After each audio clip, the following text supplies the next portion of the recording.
gente, tudo bem? Sejam bem-vindos a mais um Histéricas Podcast, o seu podcast sobre mulheres no audiovisual. Eu sou Carolina Romano. Eu sou a Fernanda Soares. E hoje tem convidada de novo. Yes! Seja muito bem-vinda. Se apresente. Olá! Ai, meu Deus. Oi, gente. Eu sou a Nathalie Martins. Eu tenho um podcast também chamado Tênis Verde. A gente fala toda semana lá de cultura pop.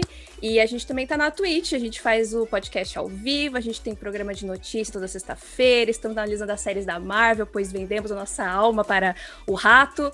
E é isso. Estamos aqui para falar de Moxie. Eu não Falando entendi nisso, a piada gente. de vender a alma pro rato.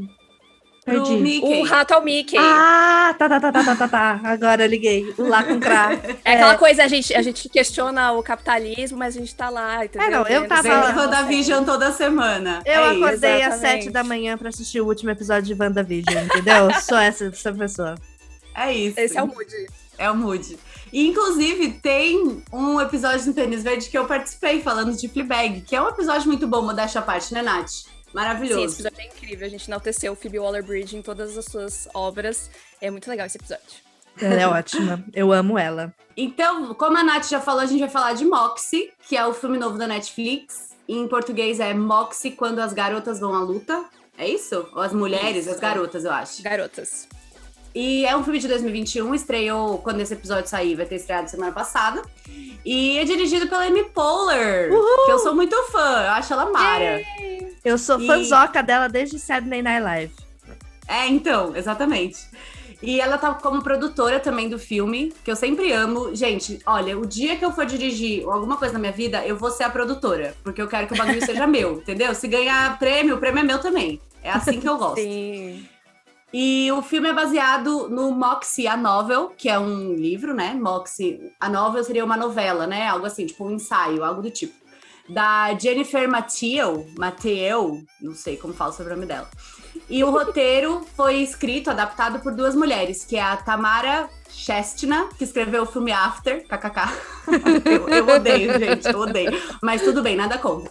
E a Dylan Meyer, que escreveu curtas e episódios de algumas séries mais desconhecidas, mas ela é atriz também, achei mara. Adoro quem faz tudo. Cara, Vai lá. caso você não conheça a Amy Poehler, você tá perdendo muita coisa. Ela é uma atriz de comédia que é muito conhecida, inclusive acabou de apresentar o Golden Globes, né, na semana passada.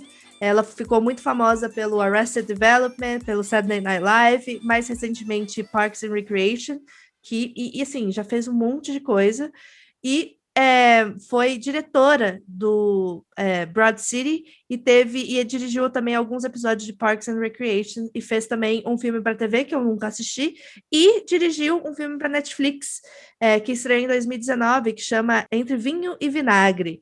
É um filme maravilhoso, não sei se vocês já assistiram, que conta a Não. história de um grupo de amigas que tá meio que elas não se conversam, não se encontram há muito tempo e aí decidem fazer uma viagem todas juntas para comemorar o aniversário de 50 anos de uma delas. E tem um elenco maravilhoso. Assim, não é um filme que você pensa, nossa, que história genial, mas é um filme de comédia desses bem comedião mesmo, tem umas coisas de comédia física no meio, bem que a gente está acostumado a ver, só que normalmente a gente vê cheio de homem, né? Estilo, qual que é aquele filme que todo mundo ama, que teve 1, 2 e 3? Se Beber Não Case. Que é aquelas coisas, aqueles machos que fazem as merda e não sei o quê. Só que nesse filme são 5 mulheres com 50 anos fazendo comédia. E aí um monte de gente assistiu e não achou tão engraçado assim, não conseguiu ver a graça, falou que era um desperdício ter tantas mulheres maravilhosas no elenco, sendo que a história não era tão interessante. E aí volta um pouco para essa história que a gente falou lá no nosso primeiro episódio, que é a régua para filmes dirigidos por mulheres e que tem mulheres estrelando é bem diferente da régua para homem, né? Porque tenho certeza absoluta que se fosse a mesma história,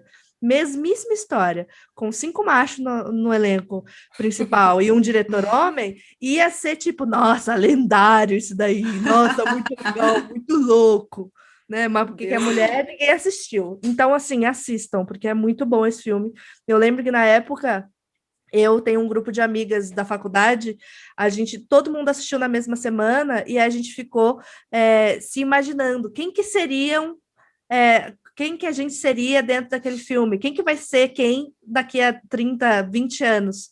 E eu era a personagem da Amy Poehler, que fica com as costas travadas durante boa parte do... Eu amo. Mas, enfim. Eu assisti o filme e eu confesso que eu não gostei, mas eu também não gosto de Se Beber Não Case, entendeu? Tipo, é um tipo de comédia que não funciona pra mim, independente de quem está atuando, quem está fazendo. Mas eu assisti porque eu fiquei justamente interessada dessa perspectiva, tipo, como que é esse tipo de comédia, só que com mulheres liderando. Então a gente já percebe uma puta diferença nas conversas entre elas e tudo mais. Então isso é muito interessante, mas no geral, tipo, é um tipo de comédia que eu fico tipo, tá bom, já entendi. Vocês vão fazer Beleza. esse monte de Não. palhaçada. Sim, é comedião mesmo, comedião, assim, só que a diferença é que não é machista. Olha que maravilha. Se você tem Não um é filme incrível? de comédia que não é machista, é raro. Exatamente. Então, esse filme que você falou me lembrou muito um filme chamado Rough Night, que é A Noite é Delas. Tem na Netflix também. É com a Scarlett Johansson. É esse tipo de comedião também, tipo, eu não amei, mas eu lembro que a gente estava procurando, para fazer a minha peça, a gente estava procurando referências, vai ser super fora de contexto, tá? Mas não me entendam errado. A gente estava procurando referências de assassinatos bem-humorados. Sim, é isso mesmo. Sim. E aí, nesse filme, elas vão para uma despedida tipo, elas vão se rever depois de muito tempo. Mesma coisa, vão se rever depois de muito tempo.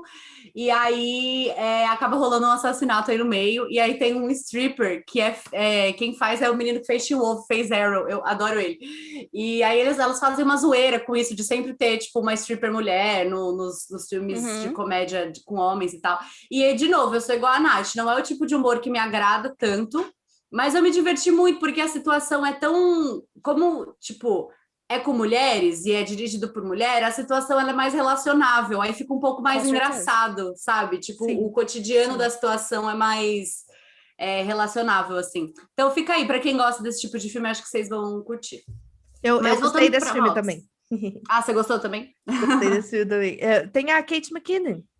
Tem! Ah, eu amo. Maravilhoso. Ela tá com o sotaque australianozão, né? Dela, porque ela é australiana. E aí ela tá das zoando. drogas. Ela é muito boa. Ela é muito boa. Tudo que ela faz, eu racho o bico. Mas voltando pra Moxie, então. Moxie é o segundo trabalho da Amy Poehler, né? Esse segundo grande trabalho como diretora. Mas ela já vem flertando com a direção faz uns anos já. E eu, particularmente, acho isso muito legal. Porque essas atrizes, principalmente de comédia, que ficam anos na mesma produção, elas ficam vendo todo tipo de direção acontecer, sala de roteiro, desenvolvimento de história. E aí eu gosto quando elas começam a tomar conta das coisas, porque fica aquela mudança de liderança de dentro para fora, sabe? Tipo, elas já estão no mercado, elas já têm ali o rolê delas, tipo, ela não precisava virar diretora, ela fez porque ela quis. E aí ela usou aquele conhecimento que ela tinha de set, de produção, para fazer as coisas dela. Eu amo, sou fã quando isso acontece. Inclusive, eu vi uma entrevista com a Amy Poehler e ela não ia atuar no Moxie. Tipo, ela só ia dirigir, e aí depois, ao longo do processo, ela foi gostando cada vez mais da personagem, né, da Alissa, e aí ela resolveu atuar também, mas ela nem ia participar do filme. Ah, que legal. E é a cara dela, a personagem, eu achei. Muito, demais. Eu nem sabia, tanto que eu achei que ela tinha mesmo falado, tipo, vou fazer. Eu também, porque é muita cara dela, né? Tipo, você não consegue imaginar, quase não consegue imaginar uma outra pessoa. Sim. Mas não, era um processo realmente, tipo, que dá pra ver que ela estava interessada de ir para esse outro caminho mesmo, né? Uma coisa que eu acho super interessante, aí vem muito do mercado americano, que faz isso há muitos anos, principalmente com produtos como Saturday Night Live, né? Que é um berço de comediantes nos Estados Unidos muito forte. E eu acho que é isso, porque eles não só chamam os atores para atuar, eles chamam os atores são parte essencial na produção de roteiro de cada semana.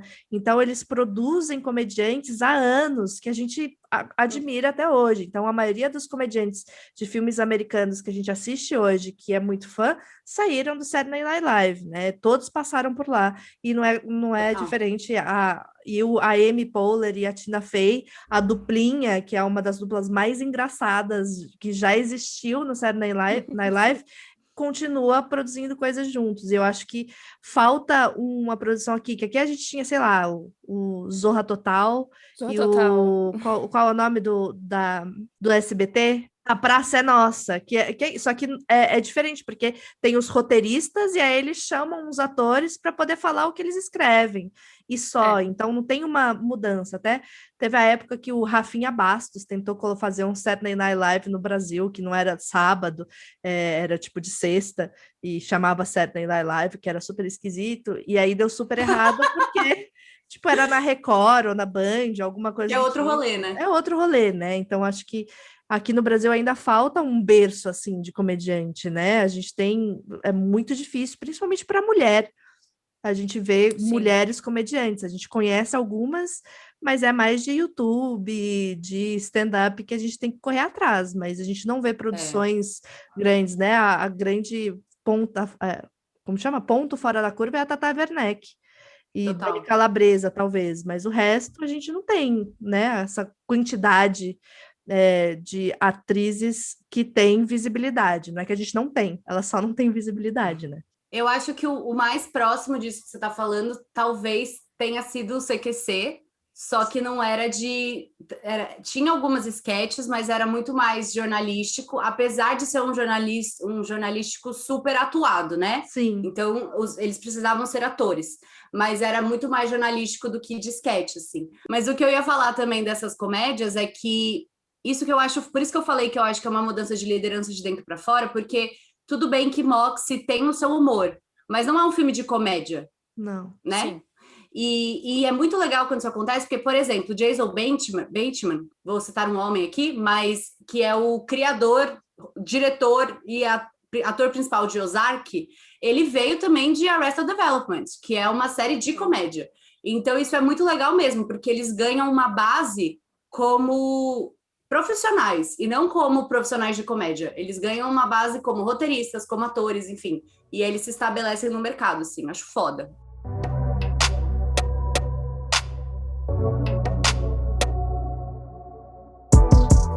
É o seguinte, o mini resumo, a gente vai tentar não dar spoiler, porque o filme estreou há pouco tempo e a gente quer muito que você assista, porque o spoiler desse episódio é que no final a gente gostou desse filme, embora a gente tenha algumas críticas.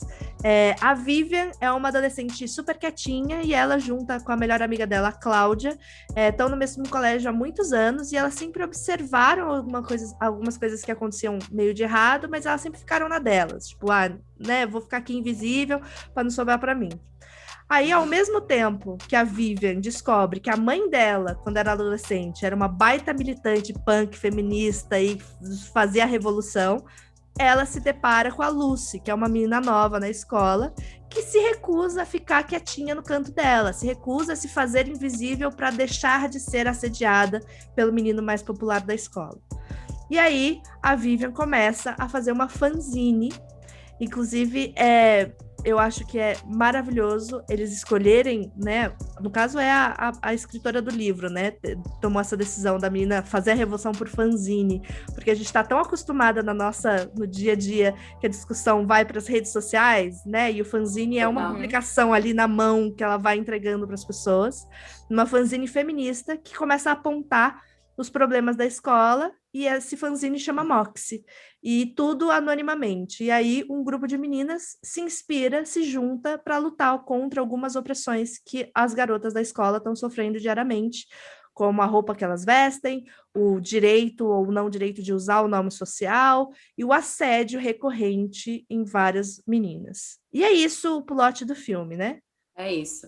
Eu acho uma coisa legal de falar que eu gosto muito desse símbolo, porque quando ela coloca a mãe da Vivian como esse símbolo feminista, a mãe da Vivian viveu nos anos 80, que era o ápice da segunda onda do feminismo nos Estados Unidos. Tipo assim, o ápice também do feminismo branco, também, mas era o ápice da segunda onda do feminismo nos Estados Unidos. Então, era uma coisa, não tinha isso de...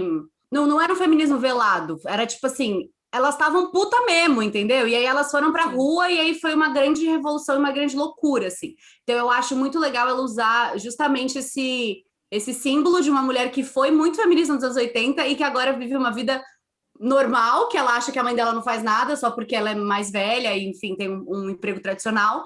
E aí quando a gente vê, não é bem assim, né? Vem daí a inspiração, além da Lucy, claro. Achei isso muito legal. Me lembrou um pouco de Praia dos Ossos, que você tem um encontro da pessoa que faz a Praia dos Ossos, que eu esqueci o nome dela, que conta a história, encontrando e entrevistando a própria mãe dela, que fez parte de todo um movimento feminista na década de 80 contra a morte da personagem principal dessa história do Praia dos Ossos. Então, é um rolê de, tipo, interessante também da gente reconhecer de que se a gente está aqui hoje lutando pelo nosso direito de usar a roupa que a gente quer, de amar quem a gente quiser, tiveram mulheres lá nos anos 80 que são as nossas mães fazendo uma porrada de coisa e levando na cabeça também, né? Com certeza. Total.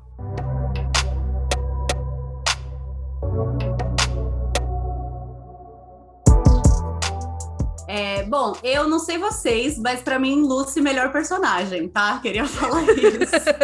Eu ia preferir 1000 vezes que ela fosse protagonista do que a Vivian é bem da sem graça. A atriz é bem boa, não é culpa dela, mas a personagem é bem da sem graça, assim. Sem sal, né? O famigerado sem sal, né? Eu amo. E só um comentário que eu achei que a atriz que faz a Vivian, ela me lembrou muito a Kristen Dunst quando ela era pequena, tipo, num jeitinho, numas coisas de atuação, principalmente em As Virgens Suicidas. Principalmente, me lembrou muito. Se lembrou alguém também, me avisa, que eu não sei se eu viajei. Teve até um momento, assim, no começo do filme, quando a gente começa a ver mais sobre a implicância, o assédio que a Lucy tá sofrendo ali. Por um momento eu pensei, será que na verdade a protagonista é a Lucy e os trailers fizeram parecer que era a Vivian? Mas aí, infelizmente não veio aí, mas eu acho que ela ainda tem uma participação muito importante e fundamental no filme, de qualquer forma. Sim, acho que se não tivesse a Lucy ali, seria um filme merda. E também não teria história. Nada teria acontecido, na verdade, né? Ou seria um rolê bem mais inspirado pela minha mãe, deixa eu criar e aí ia ser uma coisa meio, né? Tipo, do nada, o que tá acontecendo? Total, mas achei interessante. E eu achei também muito bom good casting, né, que a gente chama, porque o menino protagonista é o filho do Schwarzenegger. Pois e ele é tipo o ápice do homem branco americano, assim, tipo, o auge. E, inclusive, a adição desse personagem é muito interessante, assim, para as coisas que acontecem no filme. Ele é um babaca, não estou falando que o personagem é interessante, mas o fato dele existir e dele ser a figura que ele é muito bom para as discussões, né, que rolam no filme. Vou começar falando que, para mim, esse é um dos melhores filmes adolescentes que já foram feitos. Para mim, nesse momento, só perde para Fora de Série, que é genial, que, assim, tá bem na liderança aí nessa coisa de melhores filmes adolescentes já feitos, né? Com certeza. E eu acho que boa parte disso é, pelo carisma da personagem principal, que a personagem principal de Fora de Série é carismática para um caralho, as duas, né? São muito carismáticas, e coisa que meio que falta, né? Agora a gente tem uma protagonista que é meio sem sal e coadjuvantes que são maravilhosos. Então acho que por isso... Amiga, sobre Fora de Série, imagina almoçar com Jonah Hill e a irmã dele. Ia ser perfeito. É carisma demais na mesa. Nossa, é coisa demais. É muito carisma. É muito carisma. É muito carisma, eu sei. Acho que é isso. E a outra coisa que eu gosto muito é de como o assunto feminismo e como acontece de maneiras diferentes para cada uma das mulheres do filme, né? Então, ele vai aparecendo e ele vai despertando, as meninas vão se despertando para o feminismo de maneiras diferentes e elas tomam atitudes diferentes, né? Porque acho que a gente tem que falar cada vez mais que existem feminismos, né? Que existem, não é uma pauta final, que é isso que a gente está lutando contra, né? Tem vivências diferentes, situações diferentes, e cada uma vai despertando de maneiras diferentes. Inclusive, uma das minhas cenas favoritas é quando a Vivian tá jantando com a mãe e ela tá falando, porque você super lutava, né? Você fazia um monte de protesto. Ela falou, sim, a gente fazia muita coisa, mas a gente já errava muito também. A gente não era interseccional o suficiente, por exemplo. Então, eu achei muito interessante isso dela ter essa percepção de olhar para trás e falar, nossa, a gente realmente lutou pra caramba, a gente fez muita coisa, mas ainda... a gente não tinha noção, né, de que ainda faltava trazer outras pessoas, outras vivências, outros olhares para essa discussão, né, que já é um pouco diferente do que a Vivian está vivendo, né, de ter um grupo mais diverso ali e colaborando para isso. Não é, a Vivian é a Estrela. grande feminista e que vai dar todas as informações necessárias. Tipo, não, muito pelo contrário. Ela aprende muito com as outras meninas. Existia uma grande possibilidade da Vivian ser uma grande Marcela do BBB 20, que ia lá ensinar feminismo para todas as pessoas, né? E não foi isso, né? Foi uma coisa mais... Então, é positivo, realmente. É legal que mulheres que estavam vivenciando a segunda onda do feminismo branco nos anos 80 tenham consciência de que elas não eram intersexuais. Isso é importante ser dito. Afinal de contas, a gente até vai chegar nessa parte, mas é um filme que vai fazer muitas meninas adolescentes refletirem e pesquisarem sobre o feminismo, na minha opinião. E aí, quando você coloca uma fala dessa, você já alerta as pessoas a, tipo, os tempos são outros, foi muito importante, mas a gente não pode achar que a nossa pauta é a pauta da nossa amiguinha, porque a nossa amiguinha tem uma vivência diferente da nossa.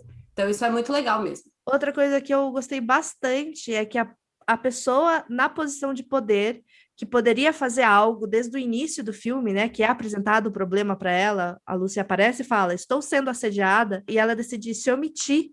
É uma mulher, a personagem do opressor, da pessoa que se omite, que não faz nada, é uma mulher. Eu achei isso interessante porque é isso, né? A realidade.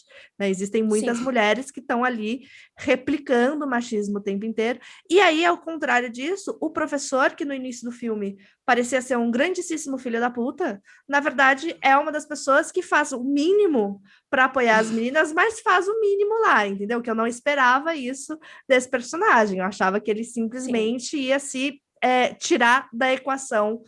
Deixa eu me tirar da reta aqui, porque eu não fiz nada, eu não vou fazer nada, eu vou pro banheiro. Amiga, mas fazer o mínimo é muito importante quando o mínimo não é feito, né? Sim. Então, ainda mais para um professor, né? Na posição dele e tal. Sim. E dá para ver que o momento em que ele demonstra isso é muito importante para as meninas também, de falar, tipo, caramba, finalmente veio aí. Eu acho que é uma jornada de aprendizado, acho que para vários personagens, né? Não só para as meninas, mas eu sinto que o professor, ele também passa por uma jornada de entender, de enxergar isso de uma forma real e perceber o que ele pode colaborar com isso, né? Que é muito importante. E uma coisa que eu gostei, e aí é mais pessoal, assim, é que eu gostei muito da personagem da Cláudia. Eu queria ver um pouco mais sobre ela, porque a Cláudia é uma menina que ela tem ascendência asiática, né? Então, a família dela é muito mais reservada e cheio de cobranças, e ela, quando começa essa revolução dentro da escola, se sente meio deslocada, porque ela não tem esse ímpeto de gritar e fazer protesto e tal, e aí o jeito que ela consegue fazer isso, eu acho que é muito interessante, de tipo, eu não consigo ser a Lucy, mas eu consigo colaborar de alguma maneira que não seja tão grande assim em relação à exposição, eu consigo fazer esse negocinho aqui que vai ser super importante. Né, e que no final do filme acaba sendo mais importante ainda. Eu, como libriana e não gosto muito de conflito, me identifiquei muito com a Cláudia, que é tipo, deixa eu ficar aqui observando e ouvindo tudo que essas meninas estão falando e fazer o que dá para eu ajudar, entendeu? Ao invés de ficar gritando aqui coisas que não são importantes. Não, com certeza. E eu acho que isso dá para se aplicar de uma forma geral em várias outras lutas, né? Que você não pode. Que eu acho que às vezes acaba rolando um negócio inverso, né? A gente está tão acostumada a não. A ser imposto que as mulheres têm que ficar quietas. Então, quando as mulheres podem falar, então, não, você tem que falar. E aí você começa a impor para a coleguinha que por que você não tá falando? Por que você não tá fazendo? Você tem que fazer. E não é bem assim, tipo, não dá pra gente só reverter, trocar os papéis. Sim. Tipo, antes a gente sofria uma pressão para ser submissa e agora a gente sofre uma pressão para ser 100% vocal sobre tudo o tempo todo e cada um tem uma vivência diferente. E eu acho que cada um pode colaborar de uma forma diferente. Então eu amei esse plot da Cláudia. No começo a gente fica meio irritada, tipo, por que você não tá fazendo nada? Por que você não tá falando? Por que você não tá ajudando? E aí quando você entende, você fala, puta, claro, né? Óbvio. Um tapa na nossa cara, momento, né? Porra, nossa, pra caramba. Porque eu sou leonina, né? Então eu sou, né? Eu quero quebrar tudo. Sangue no zóio. Grifinória, não sei o que e tal. Então, às vezes a gente esquece que as pessoas são diferentes da gente. E as pessoas são meio lufa-lufa. E tá tudo bem, entendeu? E tá tudo certo. Tá tudo ótimo. Não, eu acho que é muito nesse sentido, né? De a gente... E aí, extrapolando para nossa vida real, né? A gente... isso não significa que um jeito de fazer é mais certo do que o outro. Isso só significa que pessoas diferentes conseguem fazer coisas diferentes, né? É muito importante quando a gente está falando de militância real mesmo, a militância organizada que vai lá e faz protesto, né? Porque a gente não é essa militância, não é falar sobre na internet não significa que você é militante da causa, né? Se você está discutindo essa pauta. Mas você ter essa militância que é ativa na rua, que é imbativa, que vai para frente, linha de frente, e que, né, leva a cadeirada da polícia e tudo mais, é super importante. E, ao mesmo tempo, tem uma galera que está na retaguarda que está fazendo o quê? Vamos contactar quantos advogados a gente consegue ter do nosso lado para quando essas pessoas forem presas, a gente tirar elas da cadeia. Vamos organizar aqui um kit de primeiros socorros para a gente socorrer, porque vai dar merda. Existem todas essas coisas. A manutenção da militância, né? Exatamente. Então, são várias coisas que são importantes. Eu acho que, de maneira lúdica e bem leve, esse filme conseguiu mostrar, né? Sim. Que não é só gritar e pedir. Não, você precisa ter um mínimo de organização aqui e alguém precisa ter esse papel, né? E que é tão importante quanto. E também porque eu acho que muita gente... tanto que está na linha de frente como que está nessa manutenção da militância, está lutando justamente para que outras pessoas possam simplesmente viver a vida delas com o resultado dessa militância, assim. E então a gente tem que ser justo, a gente tem que respeitar o que cada pessoa quer fazer e que faz parte da personalidade, né? Porque quem tem tempo de gritar, não tem tempo de montar o kit de primeiros socorros. Sim. Entendeu? Sim. E é sobre isso. E tudo bem. Mas você falou que você se identificou com a Cláudia, é muito engraçado, porque hoje em dia eu sou muito Lúcia, eu acho que não tem nem discussão. Mas quando eu era adolescente, eu era muito Vivian. Muito. Eu super ganharia o prêmio de pessoa mais obediente. Com certeza. Então eu fiquei ali no meio, assim, das duas identificações, que é uma coisa que me faz achar o filme mais importante ainda, porque talvez se eu tivesse visto ele antes, eu teria virado a Lucy antes, sabe? Nossa, eu tenho absoluta certeza. Eu acho que esse é o meu ponto favorito sobre esse filme. O sentimento que eu tive enquanto eu estava assistindo e quando eu terminei era de um quentinho no coração tão grande que eu não consigo nem... Eu fico até meio emocionada, assim, porque eu fico muito frustrada disso não ter acontecido na minha vida antes. Tipo, eu demorei muito para entender qualquer coisa do feminismo, tipo, 20 mais, assim, 22, 23 anos, sei lá, muito, muito tarde.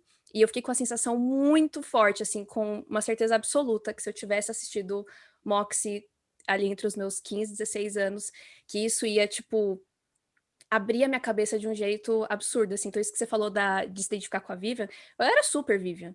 E eu tinha uma Lucy na minha classe. E isso me assombra até hoje. Que tinha uma Lucy lá, tinha uma garota que ela peitava tudo e ela se impunha e ela falava da sexualidade dela, não sei o que, e todo mundo, obviamente, né, olhava para ela da pior forma possível, e eu inclusa. E hoje, quando eu olho para trás, eu fico, nossa, cara, que imbecil que eu era, mas eu não sabia, eu não tinha acesso à informação, eu não tinha nada. Então, se Moxie fizer adolescentes hoje em dia pensar terço, assim, do que a gente sentiu vendo esse filme, eu acho que vai ser muito importante. Eu acho que é uma porta de entrada muito legal, né? Que é acessível, né? Não é a coisa mais aprofundada do mundo, de longe não é a cartilha definitiva do feminismo, mas é uma porta de entrada muito legal, assim. Não, é que é uma coisa que a gente sempre fala e que a gente falou muito no nosso episódio de conteúdo adolescente, é que quando a gente está crescendo, a gente se pauta muito nas coisas que a gente assiste. Muito, muito, muito, muito, muito. E das que a gente assiste, nas que as nossas amigas assistem, nas que a gente consome, Sim. nas que aparecem na nossa cara, assim. Então é isso. Se eu tivesse visto esse filme adolescente, ele ia marcar a minha vida, sabe? Sim. E eu acho que ia ter essa coragem interna que algumas pessoas meio Vivian ou meio Cláudia têm de enfrentar a merda que é o ensino médio, cara. Porque para a maioria das pessoas é uma merda. Para quem não é uma grandíssima exceção, assim. E, enfim, né? Até no Fora de Série mesmo, elas são duas Vivians, que a gente Sim. ama muito, sabe? Então, acho que é isso. Daria essa força para a gente sair dessa coisa de que a vida adolescente é se apaixonar por um garoto que se apaixonou por mim de volta. tem muito mais do que isso. Não, Com uma certeza. coisa que eu ia falar é que é isso, olhando para trás, para minha experiência no colégio também, eu acho que existiu uma propaganda enganosa, tão bem feita, de que feministas eram mulheres raivosas, feias, mal amadas, etc e tal, que eu, quando estava no ensino médio, eu cheguei a falar coisas absurdas como, eu não sou feminista, eu sou humanista. Eu acho que todos os seres humanos são iguais. Porque é isso, não é uma coisa a ser debatida, né? Principalmente eu que estudei em colégio católico, e, enfim, né? Tem toda uma outra questão aí. E aí é interessante a gente começar a ver, eu acho que nos últimos anos a gente tem visto isso, né? De ver filmes que funcionam como uma boa propaganda para movimentos sociais, né? Então, é uma boa propaganda para o feminismo você ter um filme com uma feminista branca, loura, bonitinha, que é amada pela mãe, que consegue um boyzinho que gosta dela também, e que o feminismo faz dela uma pessoa melhor e não uma pessoa pior. Então, tem várias coisas ali que eu acho que é muito bom, mas funciona, de certa maneira, como uma propaganda de um feminismo bonitinho, né? Pintadinho ali, que eu acho que é necessário, às vezes, para a gente inverter a lógica de que feminista mal amada, feia, gorda, etc e tal, como se gorda fosse xingamento. É isso. Sim, total. Nossa, quando eu comecei a entender mais do feminismo, eu não queria falar a palavra. Era tipo um tabu para mim falar feminismo, falar feminista, eu sou feminista. Não, eu não sou, eu só apoio igualdade entre homens e mulheres. Até chegar ao ponto que, assim, onde eu puder colocar nas bio do Twitter, Instagram, eu sei que parece uma coisa muito patética, mas para mim significa muito colocar lá que eu sou leonina, feminista e grifinória. Tipo, são as coisas que me definem. Porque é isso, porque se tornou uma coisa muito presente na minha vida e hoje eu tenho orgulho de falar, hoje eu entendo o que isso significa. Então, acho que é muito importante também esse lance do entendimento. Por muito tempo, eu não entendi o que era feminismo. Então, como que eu vou falar que eu sou feminista se eu não entendo? Se eu não tenho propriedade para responder para alguém, que é como eu me sinto em relação à política de uma forma geral. É uma coisa que eu não entendo ainda, que é uma coisa que eu estou tentando aprender. Então, eu tenho dificuldade de falar, mas feminismo hoje é algo que eu consigo entender. E eu sinto que o filme ele é realmente uma propaganda, só que às vezes a gente precisa disso para conseguir justamente puxar a galera para o nosso lado. Sim. De entender que, olha, não é um bicho de 7 cabeças, pode começar por aqui. Aí depois a pessoa ela vai se aprofundar, ela vê que é um pouquinho, não, é mais embaixo. Mas embaixo do buraco. Mas aí você vai indo um passo de cada vez, né? Que Total. pelo menos foi assim para mim. Eu não lembro, eu não consigo lembrar agora o que foi a coisa que deu estalo, que fez eu ver mais sobre feminismo, mas eu tenho certeza absoluta que não foi algo muito complexo. Foi alguma coisa simples que eu falei, pera. Na verdade, acho que eu lembro sim, acho que foi a Emma Watson. Boa. Maravilhosa. Maravilhosa. Provavelmente a época que ela cortou o cabelo bem curto, porque isso foi uma Foi grande... por causa do... também, teve esse processo, mas quando ela começou o He for She, que era o movimento da ONU e tal, aquilo ali foi quando eu... pera lá. Então, feminismo pode ser interessante. Foi muito bom esse podcast, porque eu não lembrava disso. Falando agora que eu pensei, cara, foi isso. Foi ali que eu parei de ter medo da palavra feminismo. Olha lá. E é uma coisa meio simples, né? Sim. E aí, aos poucos, eu fui indo além. Mas isso é muito legal, amiga, que você está falando, porque eu bato muito nessa tecla, assim, e às vezes eu até entro em discussões que eu não deveria, que eu sou uma pessoa que eu preciso aprender a ficar mais quieta, mas que eu sempre falo, cara, que a ponta do iceberg, ela é muito importante. Tipo, não é porque você já tá lá embaixo do iceberg que você tem que ignorar a ponta. A ponta, ela precisa para a pessoa que tá chegando. Como é que você vai, tipo, pegar e falar... Entra aqui, se você já tem anos de estudo, de experiência, você quer que a pessoa entenda de cara. Eu gosto de fazer uma metáfora, não é uma metáfora tão feliz, mas que é um pouco de quando você vai contar para uma pessoa que você é LGBT. Tipo, às vezes você tem que ter respeito porque você demorou muito tempo para entender isso. E aí, quando você chega com essa informação para a pessoa, ela não estava esperando essa informação. Ela não tem aquela vivência que você tem. Né? Então, a gente tem que respeitar também quem está chegando.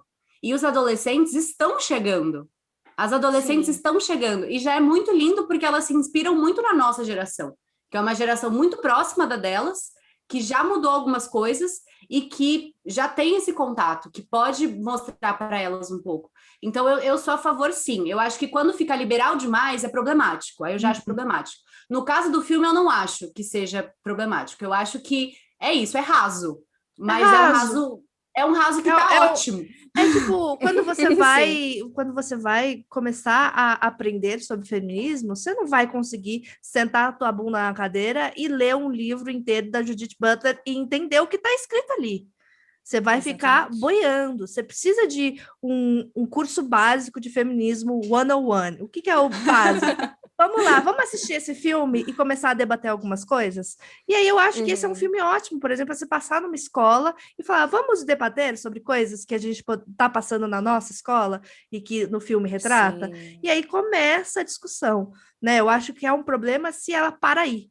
Se a discussão parasse aí, aí é um problema, né? É você também de tomar como verdade absoluta. Então, pegar esse filme e falar assim, é só fazer isso.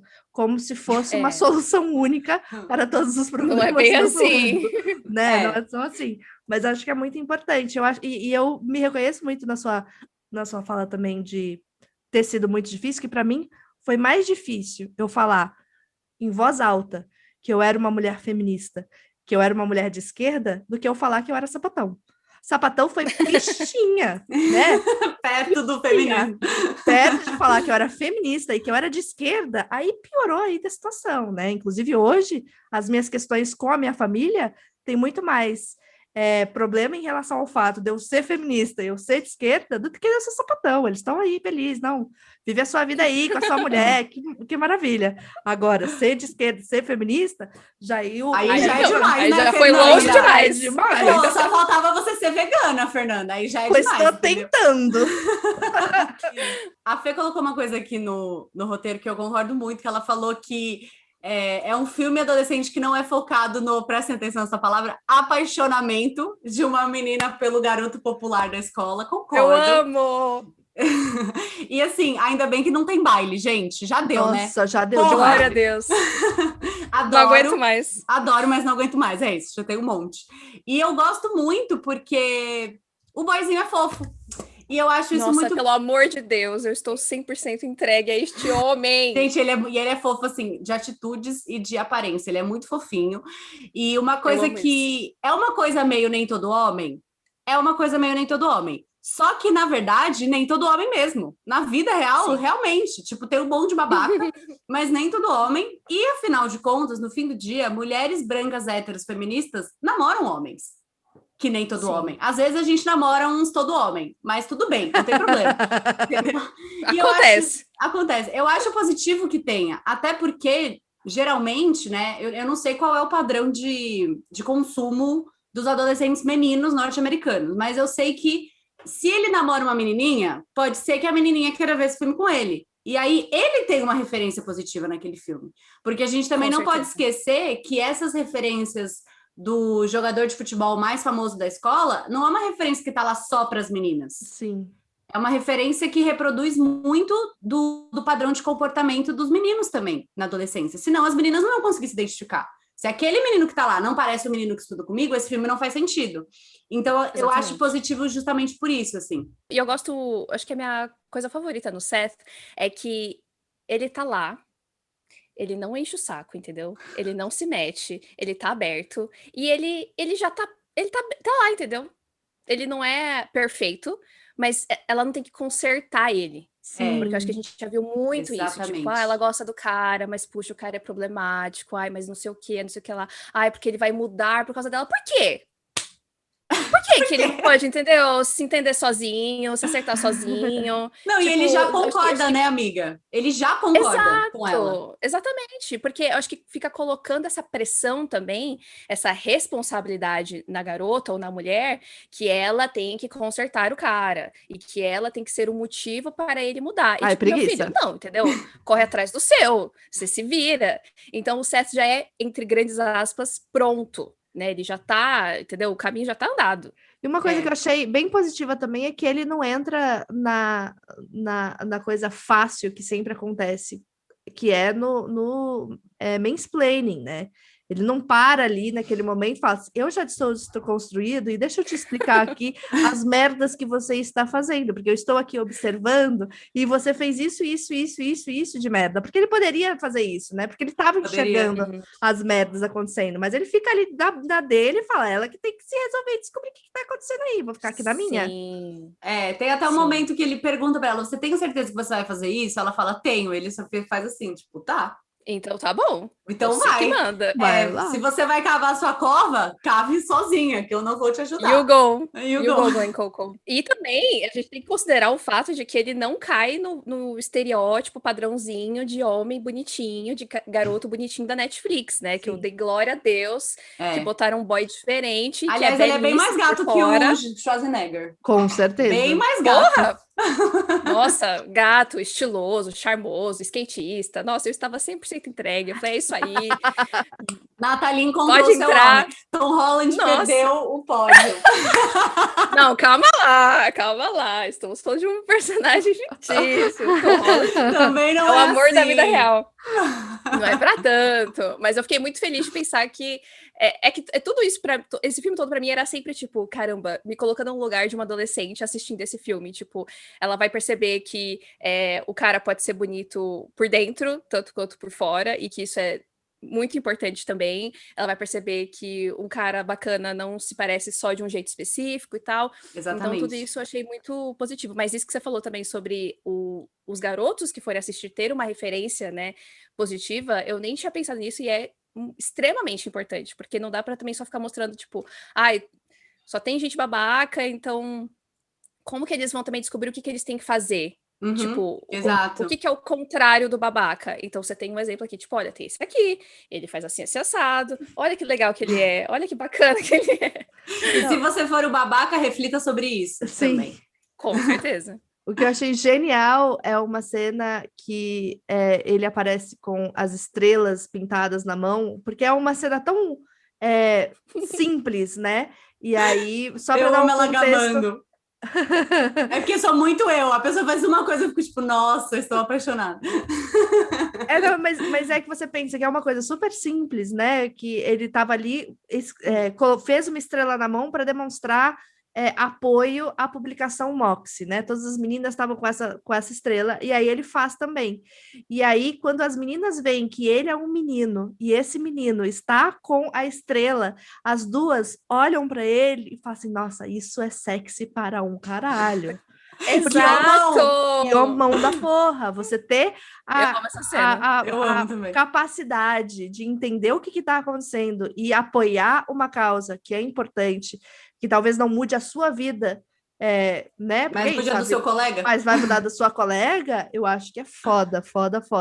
E aí, acho que é isso.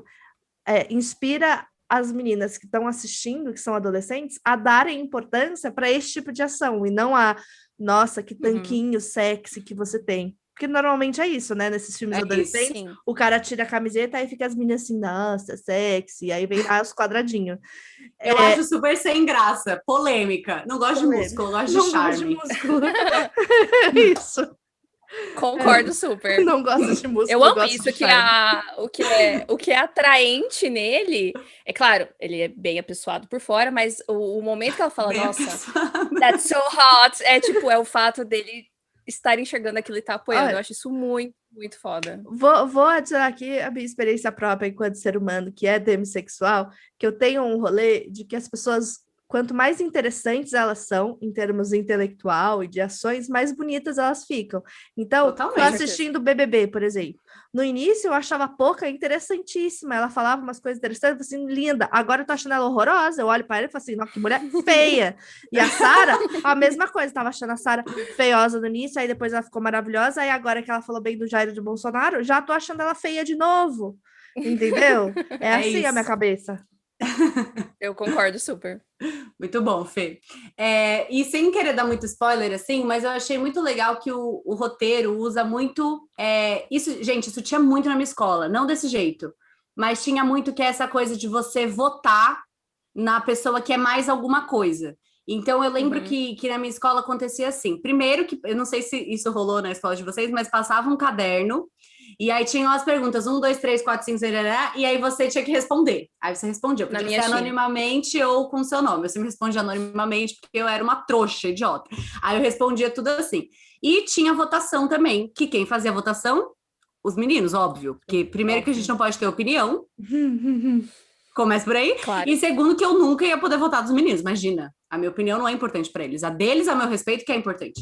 Então eu tinha muito isso na minha escola. E aqui no filme tem um pouco também, não vou contar como é e tal, mas é muito legal que isso tenha no filme, porque mostra como isso é extremamente violento. E aí eu lembrei um pouco de um outro filme adolescente que é o The Duff, que eu tenho muitas críticas a esse filme, mas eu gosto dele, apesar de eu ter muitas críticas, que faz isso um pouco, né? Que The Duff, eles falam que é tipo a amiga feia que serve para atrair os caras para a amiga bonita, né? E aí, por que mostra que isso é extremamente violento? Porque desde a adolescência, desde que você tá, tipo, formando o seu corpo, não é justo que uma pessoa vote que a sua bunda é a bunda mais gostosa da escola. Tipo, meu, você tem 15 anos, velho. Tipo, você tem 16 anos, Sim. tá ligado? Tipo, você é a menina... E eles nem falam mais pegável, eles falam bangable, que é de bang, que é de transável mesmo. Tipo, a menina mais transável. Que é muito problemático. E, tipo, não é engraçado. Machuca o seu psicológico, mesmo que você seja a menina mais pegável. Às vezes você não quer ser a menina mais pegável, você só tá vivendo a sua vida numa boa, sabe? Não é porque você é bonita, loira e cheerleader que você quer ser a menina mais pegável. E vira um comportamento social a longo prazo, assim, esse tipo de coisa adolescente. Ela tem até uma fala que a menina falou assim, essa escola é uma zona, tinha um menino que ficava baixando a calça de todas as meninas e agora ele é policial. Tipo, Sim. Uou, tá ligado? É muito isso, assim. Eu gosto muito que quando a Lucy e a Vivian têm um primeiro contato ali, que a Vivian, né, pra variar, ela só quer, tipo, fugir de confusão, e ela fala, não, só baixa a cabeça aí, ele vai encher o saco de outra pessoa. E a Lucy fala, mas isso é perigoso, esse comportamento dele é perigoso. E acho que é muito importante por conta desse lance a longo prazo, né? Tipo, esse começo, essa formação da escola, ela é muito importante também, não dá para ignorar esse comportamento agora e falar, é só um garoto, é só um menino. Quando depois ele vai se tornar um homem que faz isso e pior às vezes. Total. E aí a imprensa chama, é um garoto, um jovem de 35 anos que, né, teve um momento de... Aí você fala, tomar no cu, né? Exatamente. E o lance da lista, eu também achei interessante como no começo a gente tem uma perspectiva por conta da Vivian e da Cláudia, porque elas meio que estão dentro ali daquela sociedade da escola e elas estão, tipo, elas estão dentro de tudo, elas não veem problema em nada. Aí você vê elas falando da lista e você já fica meio tipo, essa lista aí é meio esquisita, ruim, né? Estranho isso aí. E aí depois tem um momento de virada em que a gente vê a percepção das meninas que são votadas. E como isso começa também a mudar o olhar da Vivian, eu gostei muito dessa mudança, né? Que é uma mudança da própria Vivian, mas também da gente ter perspectivas diferentes, porque a princípio parece que tá todo mundo ok com essa lista. Tipo, é normal. Será que eu vou ser votada? Será que eu não vou ser votada? Mas na verdade não é bem assim. É como você falou, é uma violência para os corpos delas. E isso incomoda. Só que acho que a Vivian, ela não se colocava aberta para saber se incomodava alguém ou não. Ela só aceitava, né? Exato. Assim como todo o resto da escola, né? Que tá preocupado com o resultado ou com a sua resposta, mas não com a da colega, né? E isso que a Fê falou de moleque, de menino, é muito, muito normal, né? Tipo, às vezes eu tô conversando com pessoas mais velhas, tal, e aí eu falo assim, não, porque, porra, boy com aquele boy foi foda, tal. Aí a pessoa fala assim, não, Carol, mas é só agora que eles são moleques, daqui a pouco eles crescem. E aí eu falei, numa discussão, eu falei nada disso. Se eu tenho 26 anos e eu tenho que agir como uma mulher, se o cara tem 31, ele tem que agir como um homem. Não tem isso, claro. não. Aqui, pra mim, não tem isso. Não tem isso. Mas ele foi um moleque, foda-se. Ele tem que agir com a idade que ele tem. E aí é isso. Tipo, a nossa geração ainda sofre muito disso. Vocês devem ter já conversado com pessoas que têm essa idade, de 27 até uns 35, e ver como a gente ainda sofre muito disso, desse tipo de atitude e de vários capitões do time de futebol que viraram babacas, né? E sempre tem essa coisa, né, de que a menina é mais madura, a mulher evolui mais rápido. Tipo, desde muito cedo a gente já tem isso, que a gente tem que ser madura, a gente tem que ser evoluída, nós temos que ser a pessoa maior da situação. E, tipo, e de novo, fica jogando a responsabilidade nas costas da mulher. E tira a responsabilidade do cara. É um rolê do patriarcado estrutural, né? Que faz com que as mulheres, desde muito cedo, sofram violências e que tenham que crescer muito rápido, porque é isso, quando a gente teve aquela. Eu acho que a gente tem até hoje, né? Mas teve um boom da hashtag Meu Primeiro Assédio, que era um monte de menina que conta, tipo, 10 anos de idade, 11 anos de idade, 9 anos de idade, foi quando eu tive o primeiro assédio, que foi na escola, que foi dentro de casa, que foi um tio, que foi um pai, que foi não sei o quê. E aí você vê, e os meninos não são responsabilizados por isso. Então, a falta de responsabilização dos meninos em relação a isso. E o fato das mulheres, e aí você começa, o seu corpo começa a ser formado, né? Você começa. E às vezes nem precisa disso. O fato de você ser mulher já é o suficiente.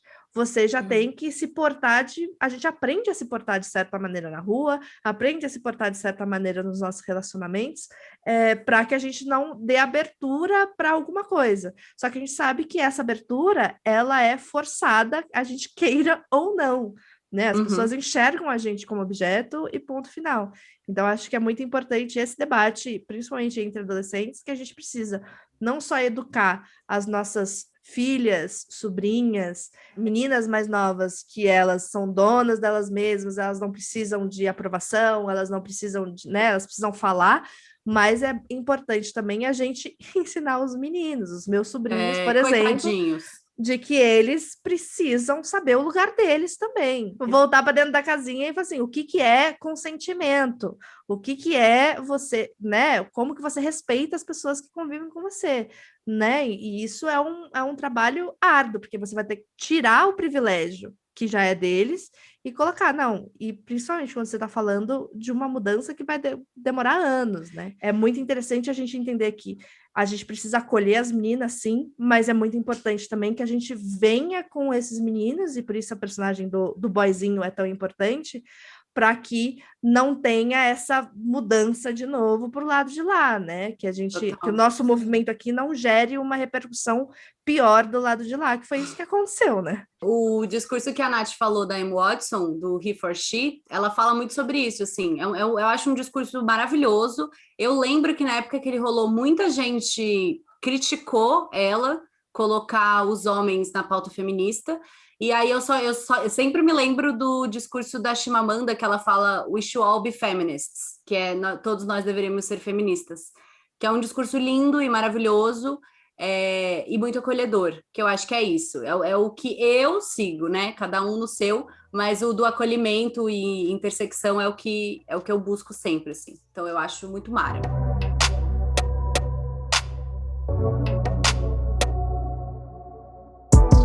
Eu acho que uma coisa que a gente já começou a falar aqui é que a gente sabe que esse é um filme que a discussão fica rasa, fica meio clichêzinho, né? É um filme que é uma introdução. Então, pra gente, pra mim, que gostaria de ver algo mais profundo, gostaria de ver algumas discussões mais aprofundadas e mais fora do clichê, seria interessante.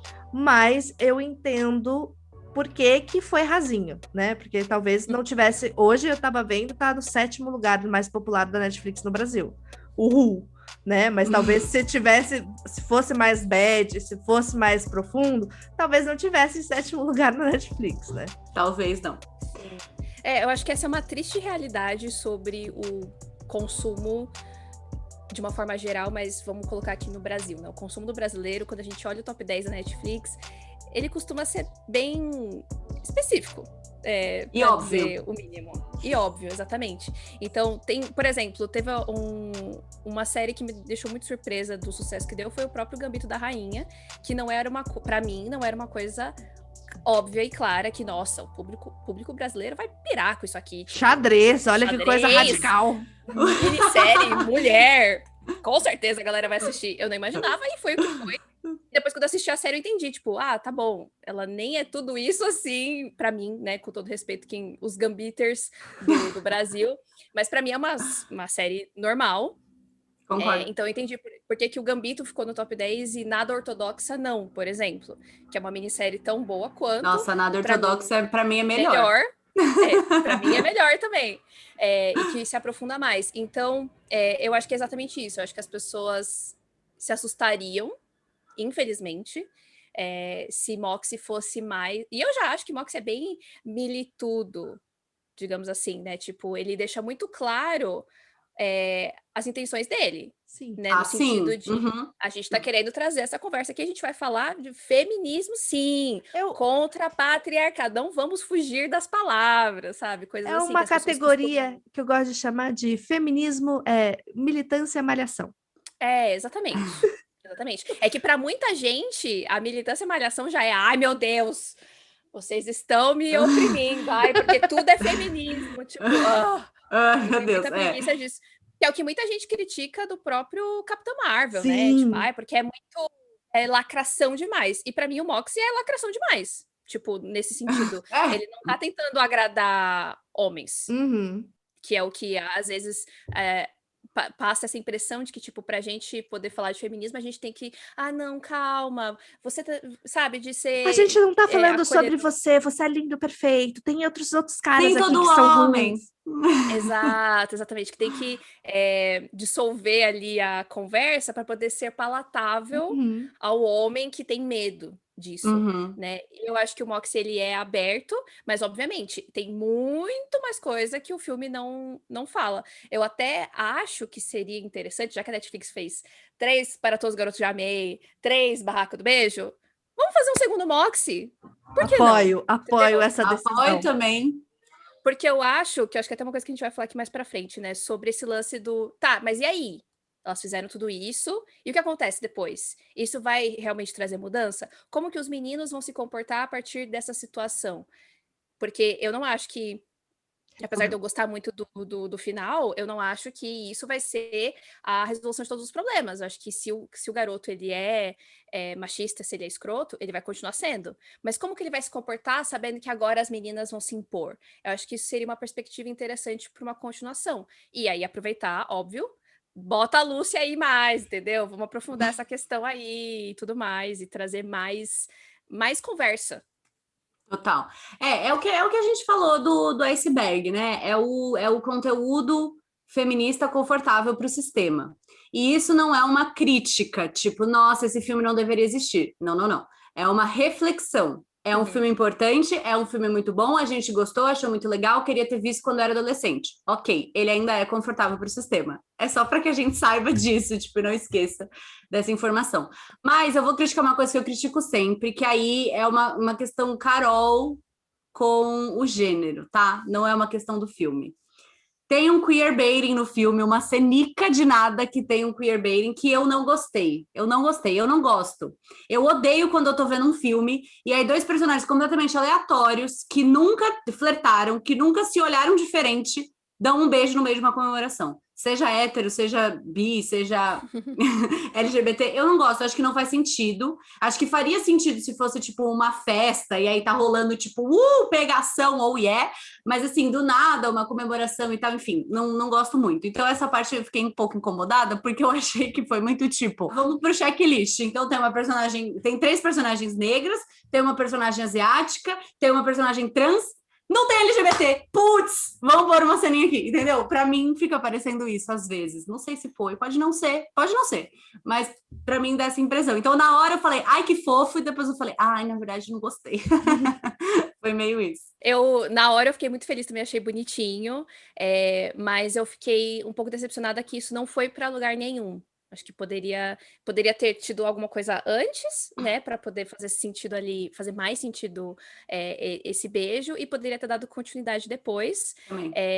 Então me incomodou também nesse sentido, e eu esqueci o que mais eu ia falar. Não, acho que Pode falar, isso conversa muito com a parte que eu mais odiei do filme, né? Que para mim, o que acontece? Como que eu acho? E aí, é achismo da minha cabeça sobre como foi escrito esse livro ou escrito esse roteiro. E escreveram lá, olharam para aquele roteiro e falaram: Nossa, isso é muito feminismo branco, de novo. A história focada nessa menina branca aqui, os problemas dela, os problemas das meninas brancas que são assediadas ali né? A gente precisa trazer uma diversidade por aqui. O que a gente precisa fazer? Vamos colocar essa personagem negra, vamos colocar essa personagem negra também, essa daqui, vamos colocar uma personagem trans aqui para dar uma diversidade, vamos colocar a melhor amiga dela como asiática, e aí, beleza, a gente fez o checklist da desconstrução, Da intersecção. E eu acho que isso não é o suficiente. Você colocar uma menina trans que, assim, a gente nem sabe que ela é amiga de quem, o que ela faz dentro do colégio, não faz. A menina tem umas Se você não tá ligado com a pauta, você não sabe que ela é trans. Exatamente, porque ela tem 3 falas no filme, só para as pessoas que estão ligadas na pauta entenderem, olha, nome social, essa menina não está sendo respeitado o nome social dela no colégio.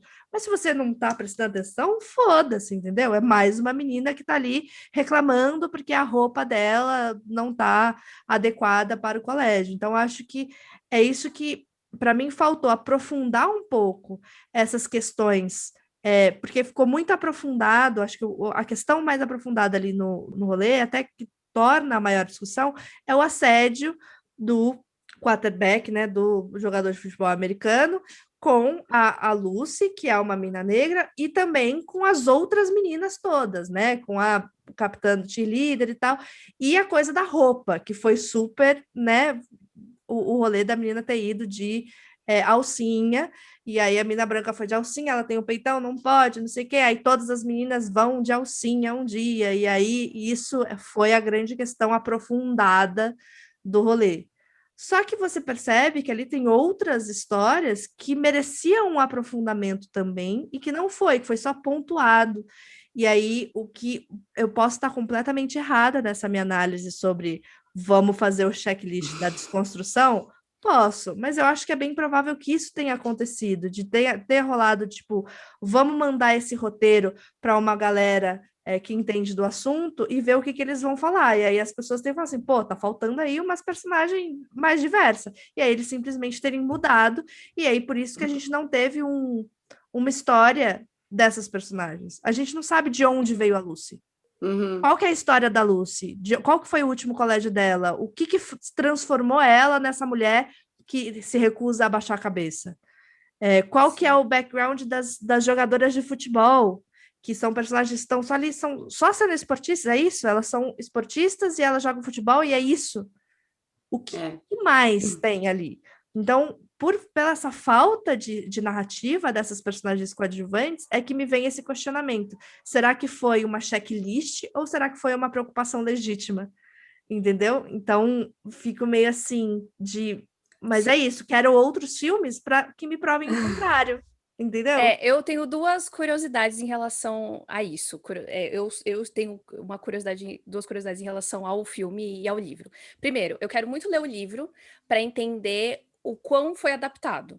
Porque eu tenho a impressão de que o livro, eu posso estar totalmente errada, gente, mas eu estou chutando aqui, pelo momento em que o livro foi escrito, que talvez não tivesse esse checklist. Mas eu não sei dizer porque eu não li o livro ainda. Então eu quero ler o livro para saber se tem essa diversidade das meninas, e 2, se elas são mais exploradas no livro, que também pode rolar essa questão, tipo, tem no livro, mas, puta, a gente vai adaptar para um filme, o filme é bem longo até, tem 1h50, quase 2 horas, ele não soou longo para mim, ele foi gostoso de assistir, mas ele é um filme bem compridinho, considerando filmes adolescentes, né, que às vezes tem 1h30. Então, eu tenho essa curiosidade de ler o livro para saber de onde partiu, né, se já tinha essa representatividade ou não, ou se foi realmente colocado no filme, e aí eu tenho a sensação de que o checklist entrou.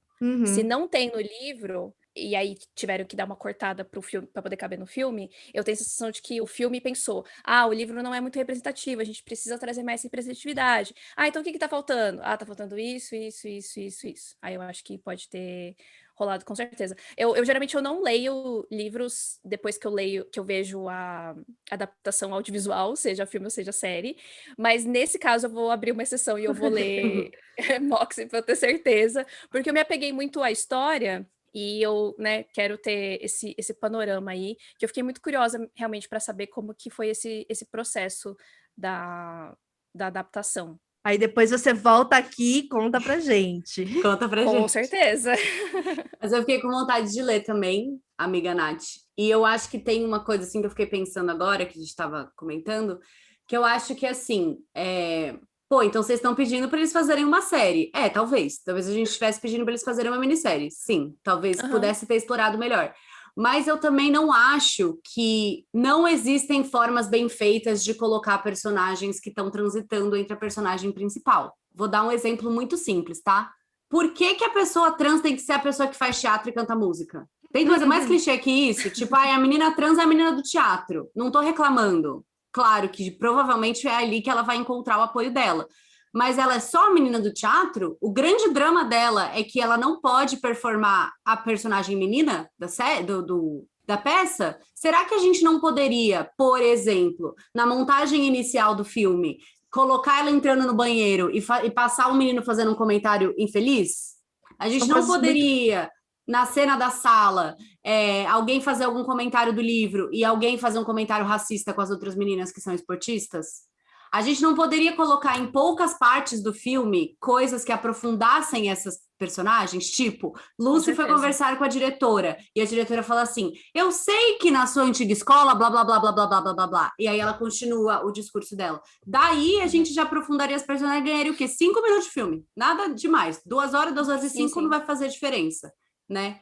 Então, eu acho que fica a impressão da checklist mesmo por causa disso. Porque talvez se tivesse sido um processo pensado desde o começo, tivesse isso, assim, né? E eu acho que também entra na questão de quem tá contando essa história, né? Porque até onde eu sei, as roteiristas são brancas também, São né? brancas, exatamente. Então, as roteiristas são brancas, a diretora é branca, a autora do livro também é branca, então eu acho que a Amy Poehler também é branca? Então, a diretora, roteiristas, a autora do livro... Tudo é branco. Então, também tem essa questão de...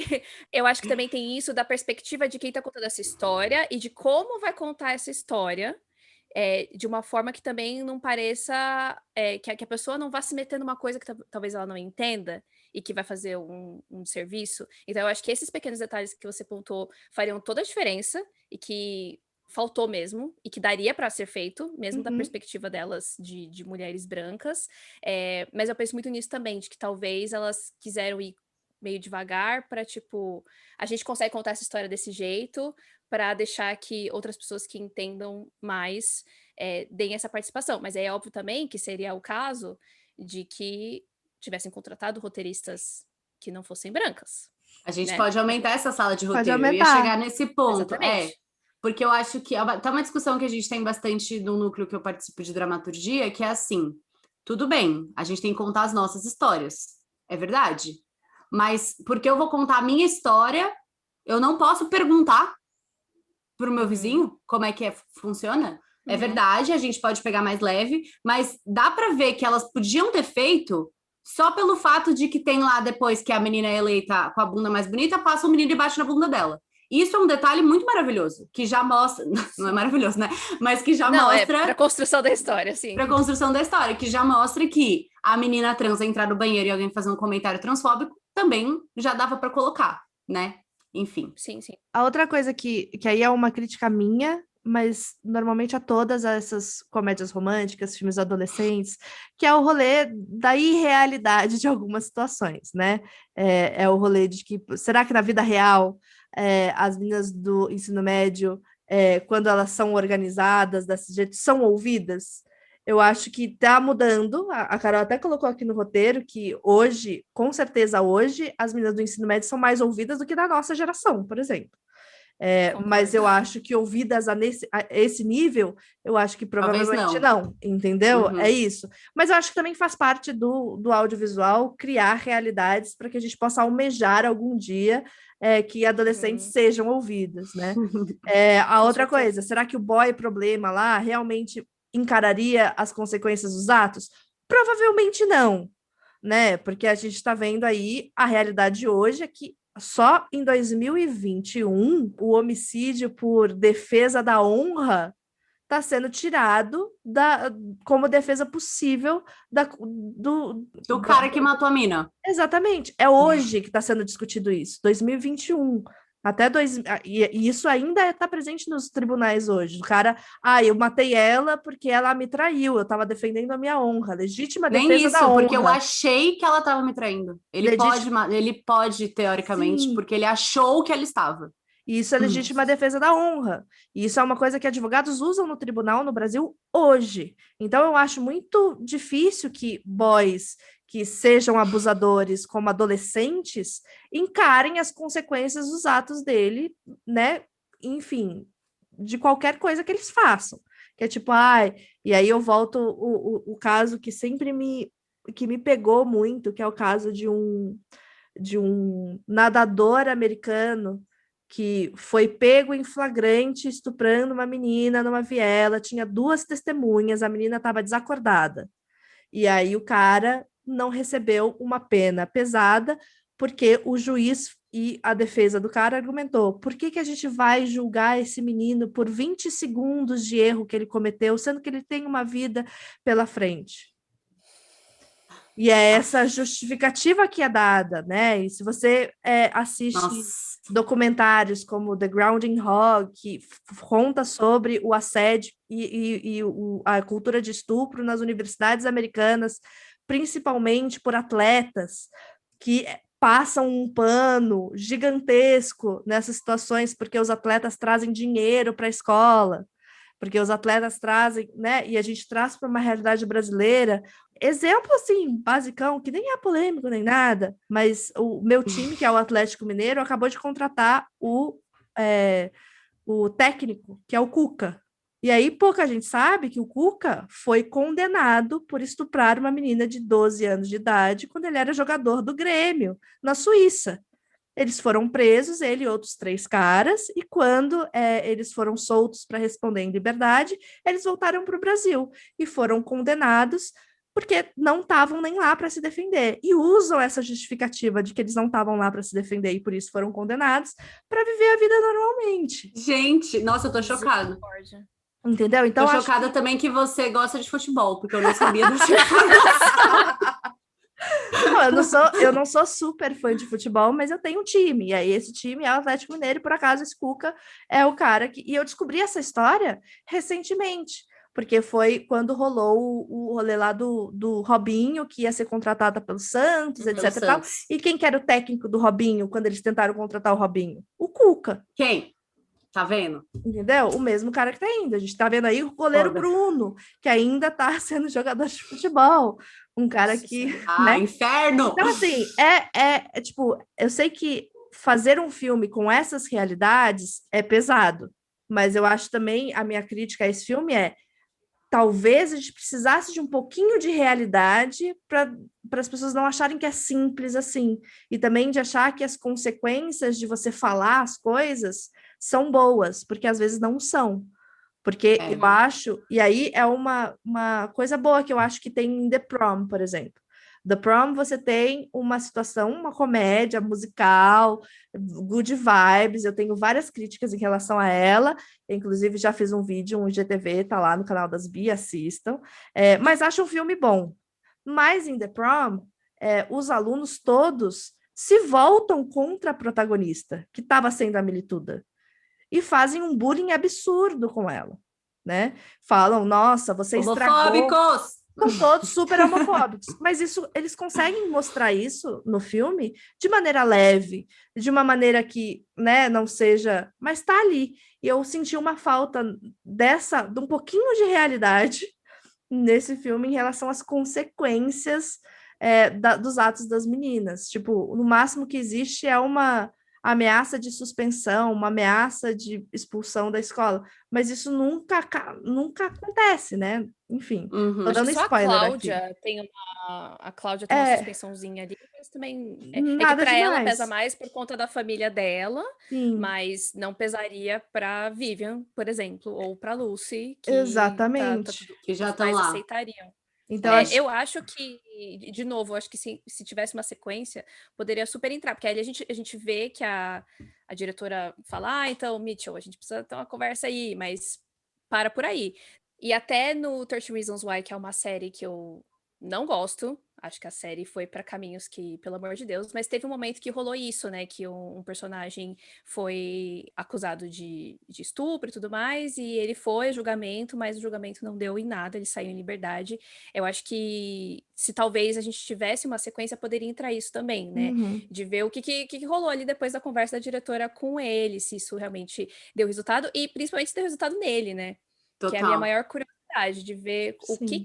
qual que seria a visão e o comportamento dos meninos em relação a tudo isso. Mas acho que sim, poderia ser mais realista no sentido de que nem sempre você levantar e falar vai ser bem Positivo. recebido, Bem né? Vai ser recebido. ouvido. É. Não, eu vou emendar já na minha última crítica aqui, que estava por último, mas que eu acho que faz sentido dessa visão, porque é isso.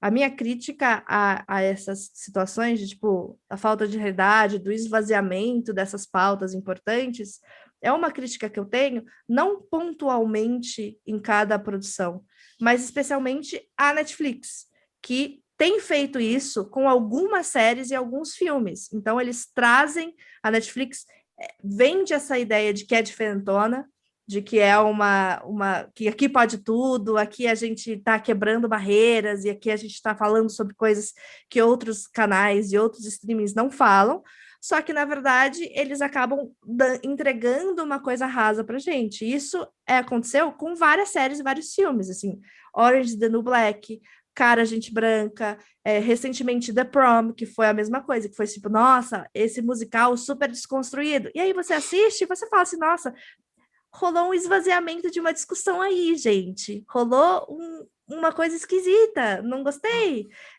Inclusive, Orange is the New Black tem um texto maravilhoso que, se eu achar, eu mando para Carol para ela colocar na thread do Twitter, mas talvez eu não ache, que é uma mina negra analisando a temporada de Orange is the New Black, que a Pussy morre, falando: parece que há uma pornografia para gente branca, pornografia de violência de pessoas negras para pessoas brancas, é isso que tá esvaziando completamente a Nossa, que discussão. pesado isso. E é a realidade, né? Porque é isso, eu assisti, achei o máximo. Mas aí eu fui ler esse texto e foi batendo com várias coisas, né? Então pegou uma pauta super importante que voltou a ser tema debatido agora, né? Com o George Floyd e tudo mais, mas do assassinato de pessoas negras dentro, né? Por policiais e etc e tal. Só que esvaziou de uma maneira bizarra quando você assiste a série como um todo. Então, eu acho que é uma discussão muito mais, uma crítica muito mais à Netflix do que necessariamente a Amy Poehler e as produtoras executivas. E até a Carol colocou aqui um questionamento importante, porque a gente, como público, a gente não tem noção do que a Netflix pediu para mudar ou não no roteiro. Porque se é um filme da Netflix, é a Netflix que aprova o resultado final, o corte final que vai para o ar. Sim. Né? Então a gente não sabe até que ponto não foi a Netflix que falou, não, vamos deixar um pouco mais leve, mais rasinho mesmo, porque vai dar mais certo comercialmente para a gente. Porque no final eles Sim. são uma empresa que precisam de lucrar para poder fazer as Como coisas. eu falei, é confortável ao sistema, né? Sempre Exatamente. importante ressaltar. Inclusive, o final do filme, quando tem, né, uma grande revelação ali, eu fiquei até um pouco chocada, porque eu não esperava que o filme fosse por esse caminho. Porque, de fato, eu tava achando que tava muito legal, eu já tava muito engajada e emocionada, mas tava bem leve. Então, teve esse toquezinho assim no final, que aí eu me debulhei em lágrimas, etc. Mas eu sou muito chorona, né? Vamos combinar. Então, tipo, eu já tava super emocionada durante o filme todo, tal, mas esse final eu chorei muito mais, porque eu achei que foi um relato muito, muito importante que eles colocaram, e até um pouco pesado pro que o filme tava apresentando e a Netflix de uma forma geral, né? É porque a Netflix, eu sinto que parece que eles têm dois extremos, que é 100% raso e muito pesado desnecessariamente. O meio do caminho. E que no final das contas, as duas discussões ficam rasas, no sentido de ou eles não aprofundam o suficiente, ou eles são extremamente gráficos sem necessidade. Sim. Né, que provavelmente acho que entra esse lance da Pussy. E de novo, falando de obras adolescentes, né? O 30 Reasons Why, teve uma série de cenas que, assim, tipo, passou Pelo muito amor de do Deus. ponto.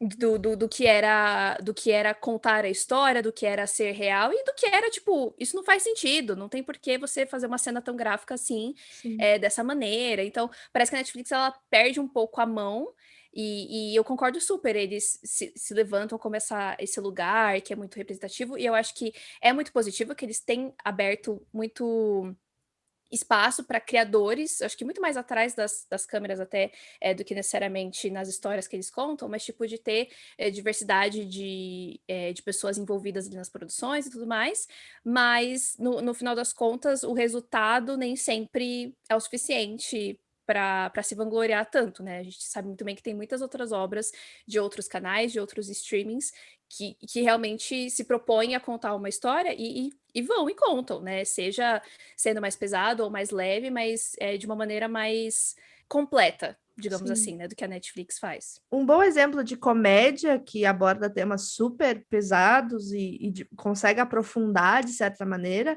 é a série brasileira, né? Do que a gente até entrevistou a Vera Egito aqui, que esqueci o nome. Todos nós. Que é Todos Nós, que é maravilhosa, entendeu? Porque é isso, ela é uma comédia levezinha, você dá risada em todos os episódios, mas que aborda temas e consegue aprofundar, às vezes, com uma ou outra ceninha que tá dando contexto para a personagem, né? Então, acho que é interessante isso. E deixando claro que não são todas as séries da Netflix que a gente tem esse questionamento. Tem algumas séries da Netflix que são maravilhosas. Inclusive, se você gostou de Moxie e quer se aprofundar com algumas séries que tem essa temática mais de feminismo e tudo, aconselho super a vocês assistirem a série Unbelievable, que é maravilhosa.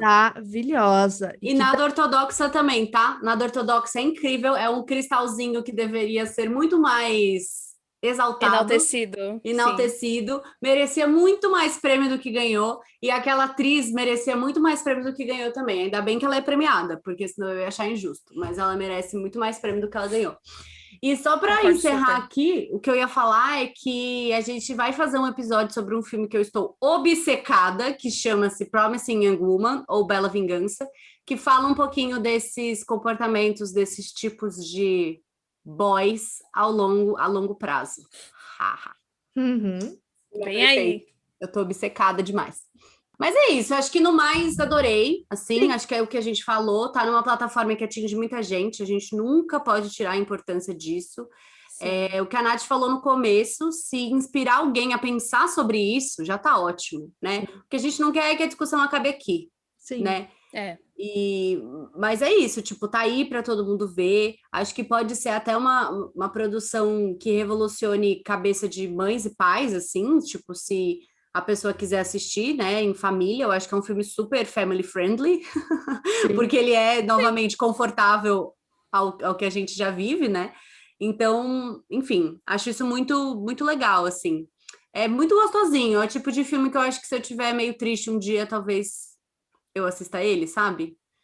Sim, eu vou querer muito rever, a trilha sonora está incrível também. Incrível! Sim, a trilha é linda. Pra quem é mais velho, vai reconhecer aí umas músicas, eu fiquei super feliz no final. A musiquinha do final, eu fiquei muito feliz. Não, eu fiquei surpreendida que eu tava ouvindo o crédito subindo, né, que eu tenho às vezes fico ouvindo os créditos, porque a música tava boa também, e aí eu fiz, gente, falaram alguma coisa em português? O que é isso? E aí eu fui abrir meu Shazam para poder descobrir que música que tava tocando. Eu sou rainha de fazer isso. Amo. Amei. Eu amei muito. Eu acho que é isso mesmo. Tipo, o filme poderia ter feito mais?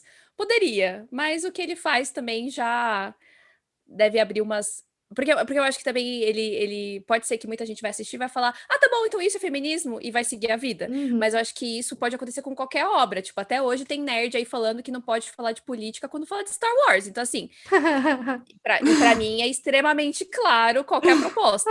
Então, eu acho que Moxie também pode sofrer disso. As pessoas verem e falar, então feminismo é isso e pronto, acabou. Mas eu tenho fé nos jovens de hoje em dia. Também tenho, amiga. Olhar e falar, puxa, que bacana, deixa eu ver. Porque eu, por exemplo, não conhecia o movimento Riot Girl, tipo, só tinha ouvido falar por cima, então fui dar uma pesquisada. Então, eu espero que isso alcance as pessoas também nesse sentido. Tomara. Total.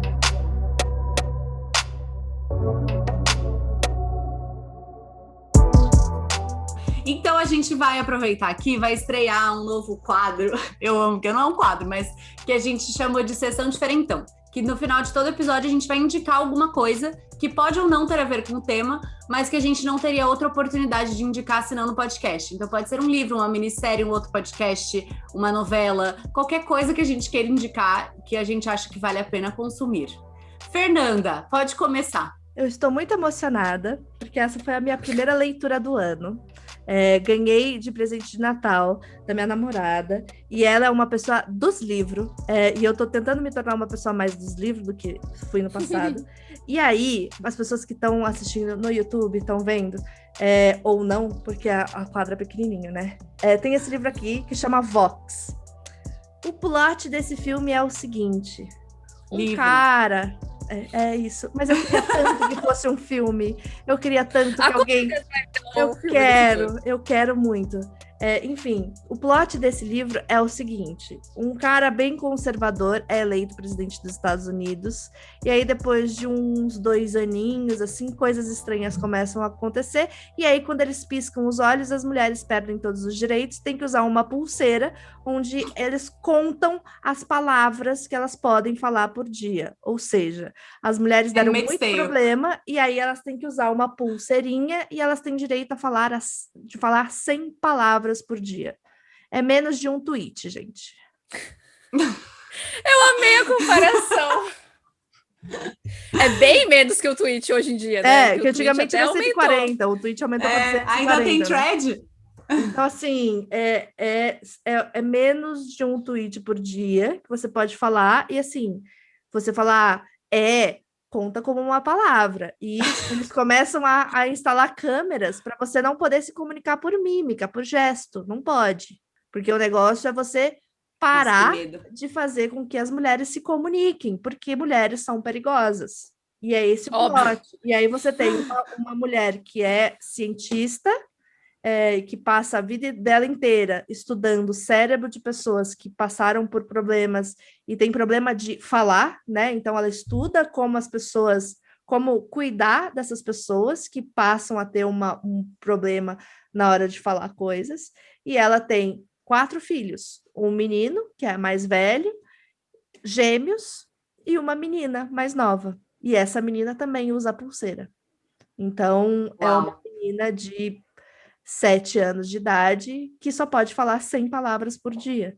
E como que você controla uma criança, né? Eu amo esse livro. Enfim, é maravilhoso. Eu chorei horrores.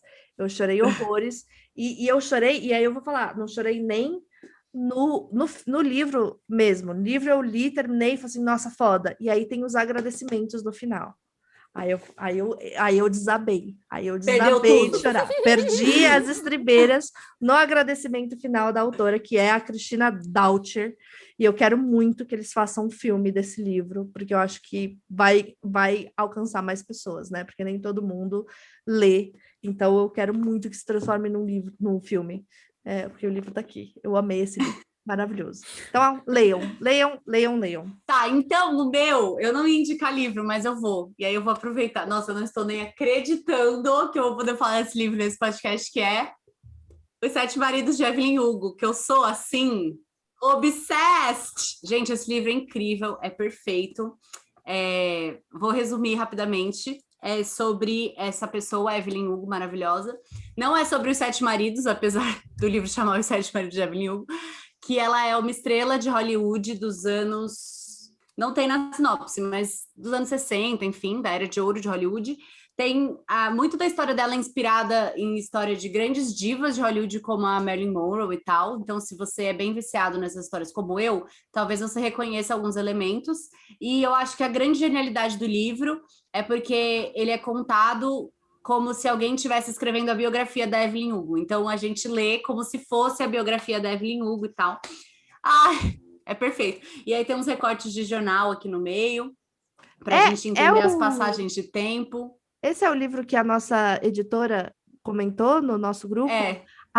Entendi. Então, também é uma indicação da nossa editora. Da nossa editora, Amanda Mira. Porque exatamente. Ela me convenceu a ler, mas eu não tinha visto a capa do livro ainda, e agora eu acho que tenho quase certeza absoluta de que eu já tenho esse livro. É incrível. Leiam. Amo. E você, amiga Nath? Eu vou indicar uma outra coisa, não vou indicar livro, porque o livro que eu tô lendo agora é irmão do Sete Maridos de Evelyn Hugo, então vou pro outro caminho. Eu tô assistindo uma série, eu cheguei até a indicar no meu podcast também, quando eu tinha assistido o primeiro episódio. Agora eu estou na metade da temporada, então eu vou indicar aqui também para os ouvintes do Histéricas, que é Why Women Kill, ou então Por que as Mulheres Matam, que é uma série de 2019, mas que chegou agora, esse ano de 2021, no Globoplay.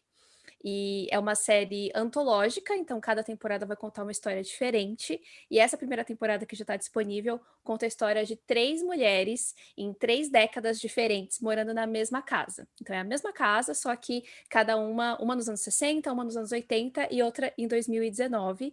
E a gente vai ver as relações delas no casamento, né? E todas vão passar por questões de infidelidade, mas tem ramificações aí em cada uma das histórias que eu não vou entregar aqui.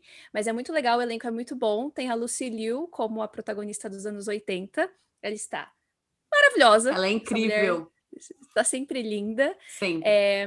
E eu acho que é uma série que ela é muito divertida no sentido assim da montagem, tal, como a gente tem décadas diferentes, então tem o design de produção de cada década, os figurinos, o comportamento e tudo mais, mas também como a história vai mesclando as 3 narrativas de uma forma equilibrada. Então, acho que é muito legal. E a gente vai acompanhar, obviamente, a vivência de 3 mulheres vivendo em décadas diferentes e como algumas coisas são parecidas, outras coisas não são, o comportamento dos maridos, etc. Então, é muito legal. Então, a moça dos anos 60, ela é bem aquela esposa certinha, que quer agradar o marido. A dos anos 80 já é uma socialite, toda festeira e que se importa muito com o que as outras pessoas pensam. E em 2019 a gente tem um casal que tem um casamento aberto. Então a protagonista... E tudo! Amei! Ela assim, ela é advogada, ela é bissexual, ela é bem milituda, digamos assim. E aí cada um vai ter as suas peculiaridades em cada um dos casamentos. Eu tô gostando muito, são 10 episódios de 45 minutos mais ou menos, eu tô na metade, estou super viciada e já confirmaram uma segunda temporada que aí vai abordar uma outra história. Sabe quem me indicou essa série também? Minha mãe. Então eu fiquei interessada, porque se a minha mãe indicou essa série e você tá indicando essa série, provavelmente é uma série que vai me agradar. Arrasou. É isso, gente. Nath, muito obrigada, amiga, pela sua presença. Obrigada a vocês. Fala das suas redes sociais, onde as pessoas podem te acompanhar. As pessoas podem me acompanhar toda semana no Tênis Verde podcast. Vocês podem ouvir na sua plataforma de podcasts preferida. E no Instagram, @TênisVerdeCast. No meu perfil pessoal também, @NathFanatic. No Twitter, no Instagram, a gente tá sempre lá indicando coisas, falando asneiras, surtando pelo Tom Holland. Esse é o mood. E tendo conteúdos incríveis, porque a Nath é uma ótima diretora de arte e uma ótima editora. Então os conteúdos dela são maravilhosos. É isso. Obrigada, amiga. Muito obrigada mesmo pelo convite. Eu amei, eu gostei muito do filme. Foi muito legal poder conversar com vocês sobre ele. Arrasou. E você pode acompanhar a gente também no Histéricas Pod, tanto no Twitter como no Instagram. E, pessoalmente, meu Instagram é fer.nanda.soares. E no Twitter, eu tenho o Twitter também, mas normalmente eu converso lá pelo @canaldasbi, que é o meu outro projeto de vida, que se tudo der certo, volta a produzir conteúdo em abril. Yes! Uhul! O meu é @Carolina Romano, tanto no Instagram como no Twitter. Estou lá, produzindo coisas, fazendo coisas, divulgando a minha peça e divulgando meus projetos. E é isso. Série premiada, tá, meninas? Se eu fosse querida, eu aproveitava. Peça premiada. É isso mesmo. Aproveita pra assistir enquanto tá em cartaz de novo. Oh, yeah. É Sim. Isso. Então tá. Beijo. Beijo. Tchau. Tchau.